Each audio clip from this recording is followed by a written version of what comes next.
The mining industry is getting harder to run. EY's latest global survey says the biggest risk now isn't geopolitics or regulation, but the sheer complexity of keeping mines productive as they go deeper, grades fall, and costs rise. Investors are chasing growth, especially in copper, but success may depend on how well miners simplify operations, build trust, and use technology. Well, joining me now is Theo Yameogo, Head of Metals and Mining in North America for EY. He's going to unpack what's really driving this shift. Theo, always a pleasure. Thanks very much indeed for talking to us. Very happy to be here. Thank you. Well, look, I've got to start by asking you, why has operational complexity risen to the top of EY's Global Risk Index? What's changed on the ground? Well, first of all, I'd like to stress the fact that our report is a pulse of the sector. We don't just create in vacuum, so we do a lot of surveys. We surveyed about 500 executives across the world, different levels from the boardroom all the way down to the operations. And that feedback is the sentiment that we see. And the reason is, when you think about the top 10 risk as an evolution, since we started it back in the 2010s, you can see that the sector tried to de-risk everything that's creating trouble. And for this year, it's very clear that the fact that the grades are getting lower, yet we need more minerals and metals, the fact that we are operating in really frontier jurisdictions where we created some risk, we're now down to making sure that the operations are simplified and running well. And everything else, the topic is kind of ties to it. Capital is scarce. So we want to make sure that we squeeze, it's basically sweating the asset to the maximum. We also know that, labor is hard to go by. And so we need to really simplify things. And last but not least, and we talk about it when we talk about innovation and digital, is that everybody talks about AI, right? But AI works better when processes are under control and very clear, because then the boss can take over. And that's also another aspect that goes down to, simplifying operations. Now, from your analysis or your surveys that you do, I'm interested in knowing, how are miners managing deeper pits, declining grades, and higher costs while keeping output quite steady? What's the latest survey say? So, as you probably remember, I grew up in operation doing all these plans. What we're seeing is that the operations environment is now realizing that we need to have less silos between the plans for production and the execution of production, including other supporting functions like maintenance, like workforce. So one of the first things is making sure that there's an integrated planning system from geology all the way to the mill.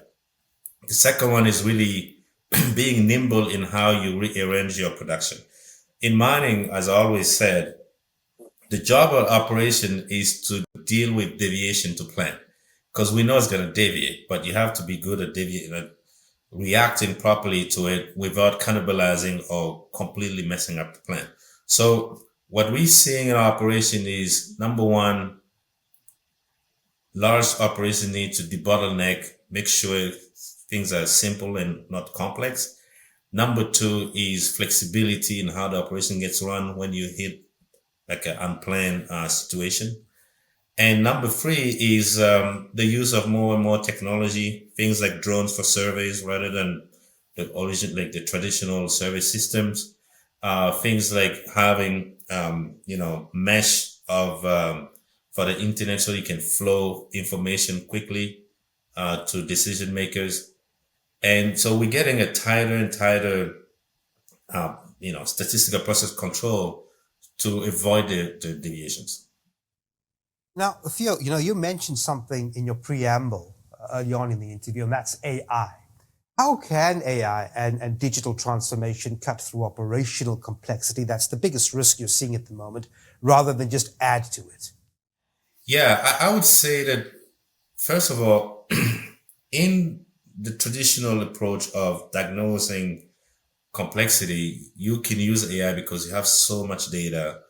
Most of it is unstructured. So it's the first step is that how do I use AI to understand where things are failing and where things do not go according to plan. The second one is create a system that can be supported by AI because it's predictable and disciplined. And then the third one is also trying to look at the opportunities that naturally you can't see because there's so much data you need to process at one time. So AI can help you diagnose, it can help you streamline and simplify, and it can also start to look into some sort of predictive and unforeseen opportunities. So that's basically the use of AI, like when you think about use cases and things like that. Now, the second part of AI, and we talk about it in around the workforce side because this was a big discussion. We know there's a experience gap at all levels in the mining operation. So going back to how am I going to simplify my complexity, and because of that, we think AI can be used to actually equip the less experienced workforce in making the right decisions. At least it'll give them the options rather than let them wandering into a big pit of information. So that's where we also see it. And I think the most advanced corporation and mining companies can start thinking about having AI interacting with ecosystem outside of the operations. So think about your reaction levels to market changes when you like say in base metal, and you want to make sure that you can adjust production or you can adjust some of the levers. Think about using AI to be better, like a corporate citizen for communities. Think about using AI to actually understand how the flora and the fauna interact around you. These are all great opportunities. So we see it just like in society, we see it percolating in all parts of the mining cycle. And it's interesting you mentioned that, because I want to sort of wrap up around that point. You know, you mentioned this license to operate, right? It still remains central, how miners balance that community trust with profitability. What's the latest survey saying on how miners generally are doing on this, let's say compared to a decade ago?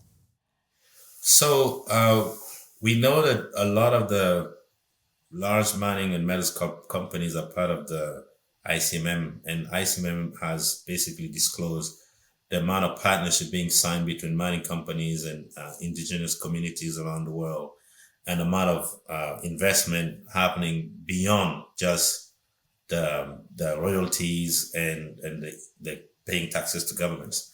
And I would say that overall, the sentiment from our survey is that the sector overall is focusing on doing the right thing, going beyond just what governments are asking them to do. What I would notice is like you could do what government's asking you to do, and then there's a change of government, and next time they'll ask you for something else. And it may not be necessarily for the benefit of the community. So you need to really get closer to the community, have those partners with the communities beyond just receiving royalties and investment and jobs, but really think it as an ecosystem for economic empowerment and development. Great. Well, we'll leave it there. Well, certainly compelling and insightful content coming out of that report. Theo Yameogo is the head of metals and mining in North America for EY. Theo, thanks very much indeed for talking to us. My pleasure.